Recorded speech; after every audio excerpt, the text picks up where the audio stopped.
10,000 অবৈধ প্রবাসীকে ফেরত পাঠালেন সৌদি আরব। বিস্তারিত দেখুন অগ্রযাত্রার টেক্সট রিপোর্টে। আইন লঙ্ঘন সহ নানা অভিযোগে সৌদি আরবে অবৈধ প্রবাসীদের বিরুদ্ধে গ্রেপ্তার অভিযান অব্যাহত রয়েছে।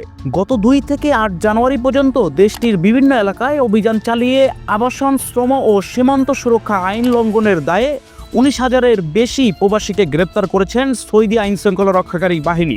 একই সময় সৌদি থেকে বিভিন্ন অভিযোগে গ্রেপ্তার 10,319 জন প্রবাসীকে নিজ নিজ দেশে ফেরত পাঠানো হয়েছে। রবিবার গ্লাফ নিউজের এক প্রতিবেদনে তথ্য জানানো হয়। সৌদি স্বরাষ্ট্র মন্ত্রণালয়ের বরাদে প্রতিবেদনে বলা হয়েছে, 7 দিনের অভিযানে 19,418 জনকে গ্রেপ্তার করা হয়েছে। এদের মধ্যে আবাসিক আইন লঙ্ঘনের অভিযোগে 11,787 জনকে, নিরাপত্তা লঙ্ঘনের অভিযোগে 4,380 জনকে এবং 3,251 জনকে শ্রম আইন লঙ্ঘনের অভিযোগে গ্রেপ্তার করা হয়েছে।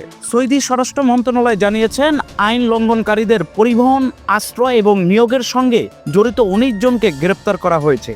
এছাড়া সৌদি আরবে বর্তমানে 30,261 জন পুরুষ এবং 3,315 জন নারী সহ মোট 33,576 জন প্রবাসী বর্তমানে আইনি প্রক্রিয়ায় বিভিন্ন ধাপের মধ্যে রয়েছেন। মন্ত্রণালয় জানিয়েছেন, গ্রেপ্তারদের মধ্যে 23,991 জন ফেরত পাঠানোর আগে ভ্রমণের প্রয়োজনীয় নথিপত্র সংগ্রহের জন্য নিজ নিজ কূটনৈতিক মিশনে পাঠানো হয়েছে। পাশাপাশি 3,869 জনকে ফেরত পাঠানোর ব্যবস্থা করতে চূড়ান্ত নির্দেশ দেওয়া হয়েছে।